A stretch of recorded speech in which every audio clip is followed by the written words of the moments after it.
हम डिमांड करते हैं कि हमारे एक साथी मोहम्मद जुनैद, जिनके पूरे फैमिली को हरास किया जा रहा है सिर्फ इसलिए क्योंकि वो इस प्रोटेस्ट में शामिल थे, उनके परिवार का हरासमेंट बंद हो। पुलिस पूरी तरीके से इस तरीके का प्रोसिक्यूशन बंद करे।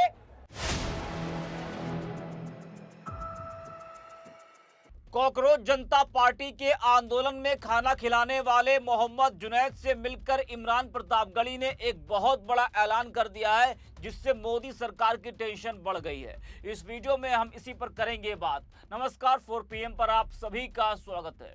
दोस्तों, जंतर मंतर पर कॉकरोच पार्टी का आंदोलन चल रहा था।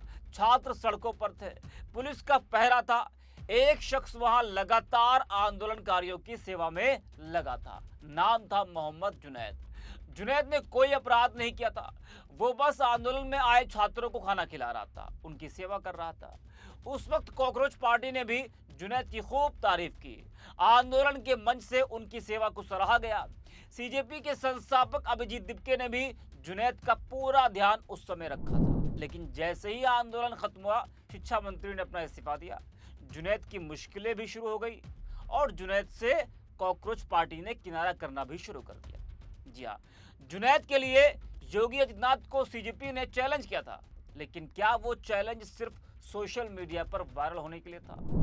हमने पहले भी आपको बताया था और फिर बता रहा हूं। जुनैद का दावा है कि पुलिस उनके घर वालों से पूछताछ करने पहुंची थी, उन्हें हिरासत में लिया गया था, दस्तावेज जमा किए गए थे और खुद जुनैद को पुलिस ने आंख पर पट्टी लगाकर उत्तराखंड लेकर गई थी, वहां छोड़ दिया था। इसके बाद वो वहां से कैब करके दिल्ली आए थे। अब सवाल यह है कि जिस जुनैद की सेवा आंदोलन के दौरान अच्छी लग रही थी, वही जुनैद आंदोलन खत्म होने के बाद इतना अकेला क्यों पड़ गया? वो कैमरे पर रो रहा है, उसकी सिसकियां बता रही हैं उस पर इस वक्त क्या बीत रही है और वो कितना अकेला है। कॉकरोच पार्टी ने साथ छोड़ा तो जुनैद के लिए सोशल मीडिया पर लोग आवाज उठाने लगे। विपक्ष के कई नेता जुनैद का साथ दे रहे हैं। आप सांसद संजय सिंह ने भी जुनैद के लिए योगी पर हमला बोला। जी हाँ, वरिष्ठ पत्रकार अजीत अंजुम ने भी जुनैद के लिए एक्स पर लिखा कि जुनैद साहब, आप इस देश की शान हो। जी हाँ, और भी तमाम लोग हैं सोशल मीडिया पर, वो जुनैद के लिए लिख रहे हैं। विजेंद्र चौहान लिखते हैं कि सच्चाई ये है कि हमारे लोकतंत्र की हिफाजत में खड़े होने का हक और जिम्मेदारी तो सबकी बराबर है, लेकिन इसकी कीमत सब बराबर नहीं चुकाते। जब मुसलमान आवाज उठाते हैं या साथ आते हैं, उन्हें गैर अनुपातिक तौर पर ज्यादा कीमत चुकानी पड़ती है, उनका दमन कहीं ज्यादा होता है। जी हाँ, और भी तमाम लोग हैं जो वो जुनैद के लिए अपनी बात लिख रहे हैं, रख रहे हैं। वहीं अब जुनैद ने कांग्रेस सांसद और मशहूर शायर इमरान प्रतापगढ़ी से मुलाकात कर अपना दर्द बयां किया है। इमरान ने भी उन्हें मदद का पूरा भरोसा दिया है और कहा कि वे इस मुद्दे को संसद में उठाएंगे। इमरान और जुनैद की मुलाकात की वीडियो आपको हम दिखा रहे हैं, किस तरह से काफी देर तक दोनों के बीच बातचीत हुई।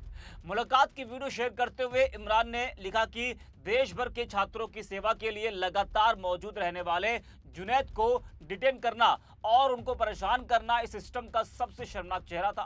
देश भर के लोग अपने अपने स्तर पर बच्चों की सेवा कर रहे थे। जुनैद ने भी इंसानियत के नाते छात्रों की मदद की। सरकार से अनुरोध है कि आंदोलन में लोगों की सेवा करने वाले साथियों को डराना बंद करें। जी तो इमरान प्रतापगढ़ी ने साफ कहा कि देश भर के छात्रों की सेवा करने वाले जुनैद को परेशान करना और डिटेन करना सिस्टम का शर्मनाक चेहरा है। उन्होंने सरकार से अपील की है कि आंदोलन में लोगों की सेवा करने वालों को डराना बंद किया जाए। वहीं आप सांसद संजय सिंह भी जुनैद के लिए आवाज उठा चुके हैं और योगी सरकार पर सवाल खड़े कर चुके हैं। वहीं मोहम्मद जुनैद के मामले में आयसा अध्यक्ष नेहा बोरा ने खुलकर अपनी बात रखी। उन्होंने कहा कि हम अपने साथी मोहम्मद जुनैद और उनके परिवार को परेशान किए जाने का विरोध करते हैं। हम साथी जुनैद के साथ मजबूती से खड़े हैं। जरा आप भी सुनिए नेहा को। हम डिमांड करते हैं कि हमारे एक साथी मोहम्मद जुनैद, जिनके पूरे फैमिली को हरास किया जा रहा है सिर्फ इसलिए क्योंकि वो इस प्रोटेस्ट में शामिल थे, उनके परिवार का हरासमेंट बंद हो। पुलिस पूरी तरीके से इस तरीके का प्रोसिक्यूशन बंद करे। हम सॉलिडारिटी देते हैं साथी जुनैद को और उनके संघर्ष में हम रहेंगे, लीगल रूप से, शारीरिक रूप से, जब तक ये हरासमेंट खत्म नहीं होता है। निजामुद्दीन निजामुद्दीन पे जिस तरीके की प्रोफाइलिंग हो रही है जामिया के स्टूडेंट्स की, और अभी भी 5 घंटा पहले 11 स्टूडेंट्स डिटेन थे निजामुद्दीन पुलिस स्टेशन में, हम उनकी रिहाई की मांग करते हैं। बिहार में आज बिहार बंद का कॉल था। बिहार बंद के कॉल से पहले 40 छात्रों को बिहार में कस्टडी में ले लिया था।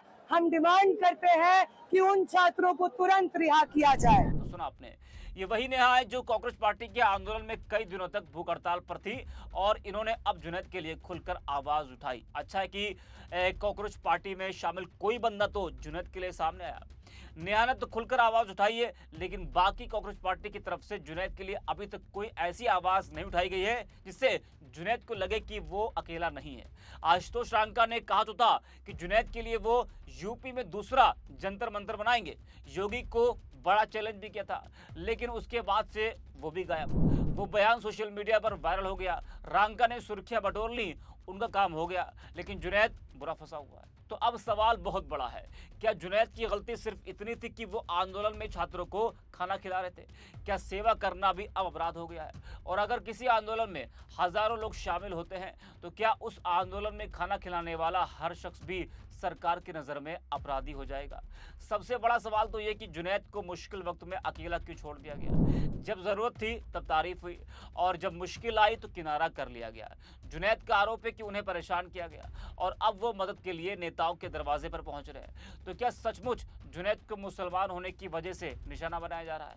क्या लोकतंत्र में किसी आंदोलन में शामिल होकर छात्रों की सेवा करना इतना बड़ा गुनाह है कि उसके बाद पुलिस घर तक पहुंच जाए? सरकार को इन सवालों का जवाब देना चाहिए और कांग्रेस पार्टी को भी, क्योंकि आंदोलन खत्म हो गया है लेकिन जुनैद की मुश्किलें अभी खत्म नहीं हुई है।